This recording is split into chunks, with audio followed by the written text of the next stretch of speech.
So, Alex, Pretti, and Renee Good. They're sure in the news a lot. These were very tragic situations.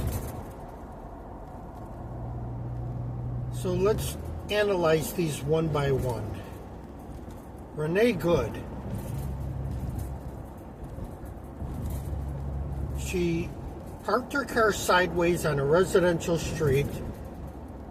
She was letting cars pass her, but obviously slowing traffic down and honking her horn like a maniac.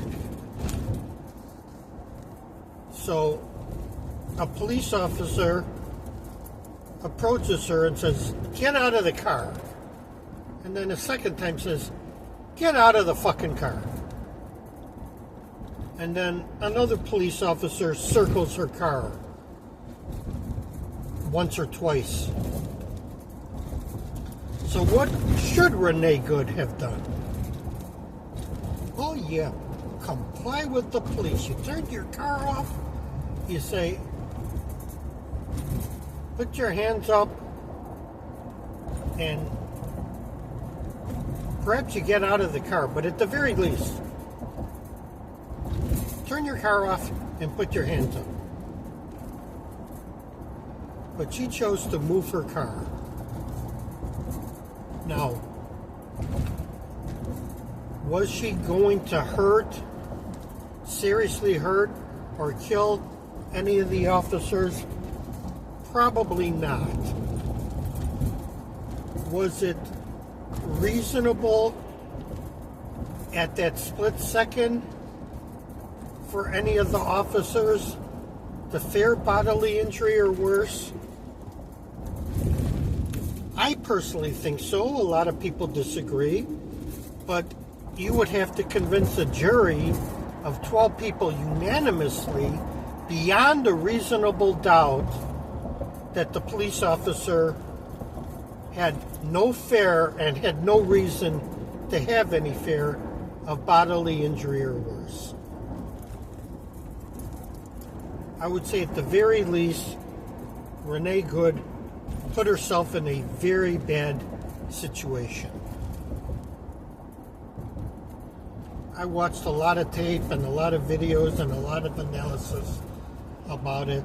Of course, the unhinged left is convinced that ICE is a murderer and they're the 1930s German Gestapo, and the poor innocent mother of three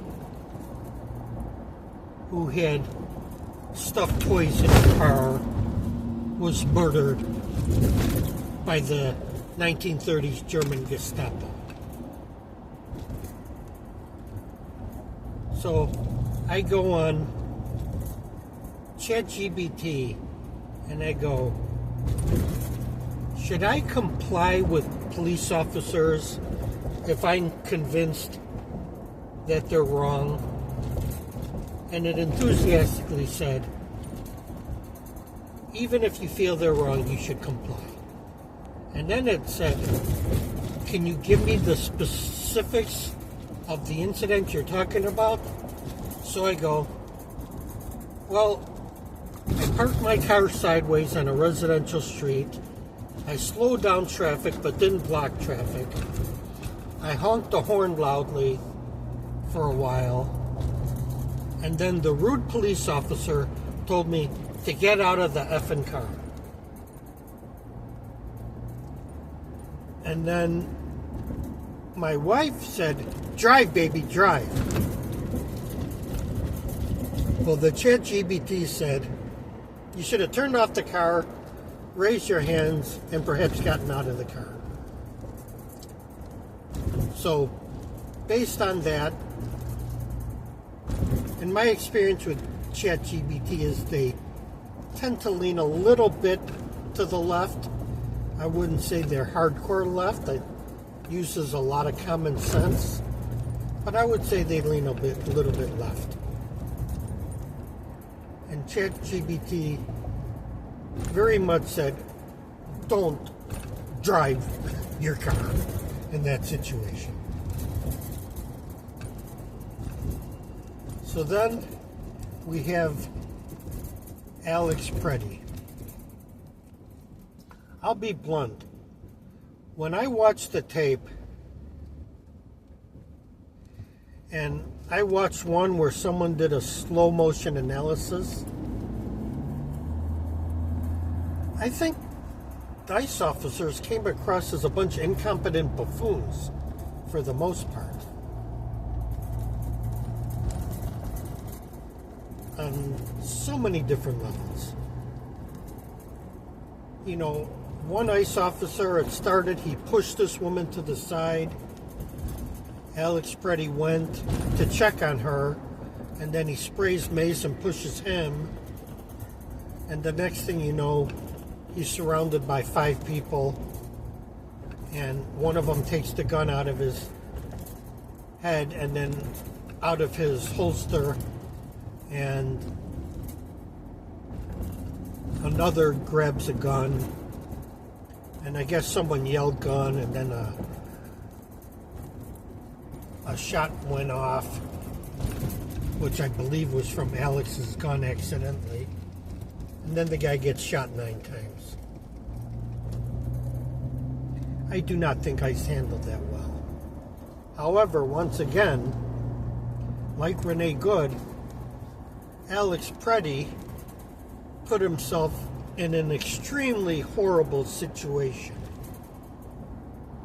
He goes out when it's 0 degrees. He's standing in the middle of the street blowing a whistle.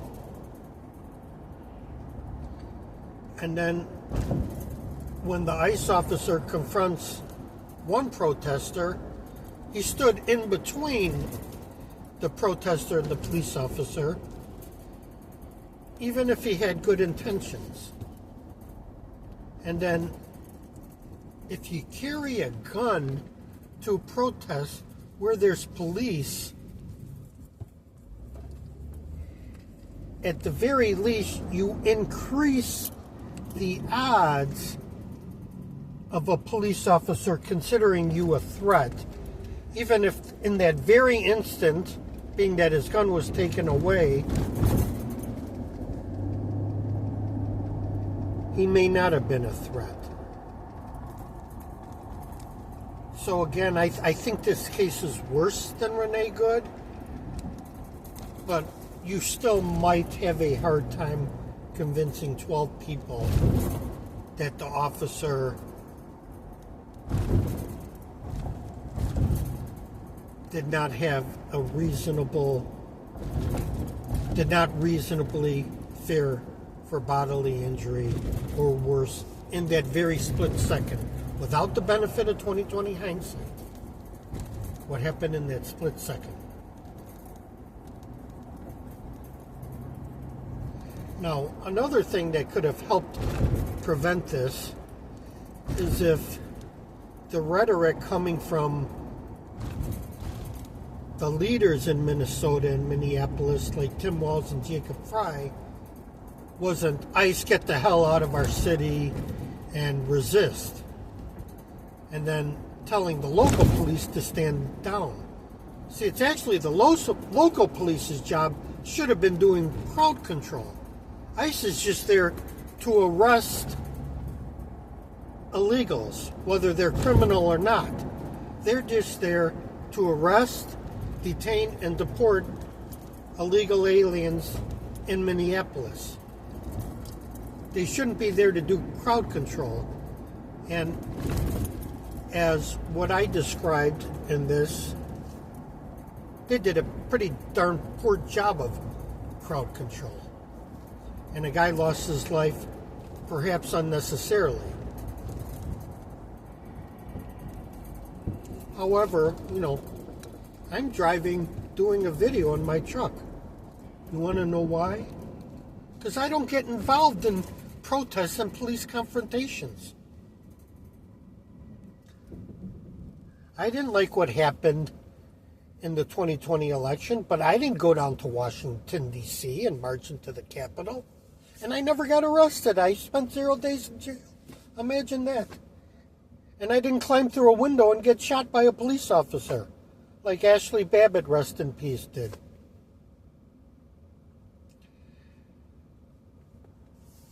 So that's how I feel about this situation. But what I also feel is the rhetoric from the left, Trump is Hitler, ICE is the Gestapo, and me, a supporter of Donald Trump, is a Nazi, is a big part of the reason why the Renee Goods and the Alex Pretti tragedies happen, because it radicalizes people that don't need to be. So just let ICE do their job. Go run for Congress, run for Senate, or call your congressperson and senator. Try to get laws changed. But in the meantime, just let them do their job. If you want, donate to funds that could increase attorneys for immigration. If you even want, go boycott Home Depot, which is a target of ICE going after illegal construction workers that may be some of the family people just trying to make a life for themselves, may not be some of the criminal illegals. But to violently protest against law enforcement is a very bad idea on so many levels, and it can get you killed. But I also think that the Jasmine Crockett's and AOC's and Eric Swalwell's and the Tim Walls and the Jacob Fry's, they're actually absolutely 100% ecstatic about the deaths of Renee Good and Alex Pretti because it fits their narrative. There's definitely more anti-ICE sentiment than there would be had these tragedies not happened. And it very well may hurt the Republicans in the coming up midterms. And if the Democrats take the House or Senate, Trump's last 2 years are going to be much more ineffective. So they're ecstatic about this. This is absolutely 100% exactly what they want. And there's nothing that will convince me different. Peace.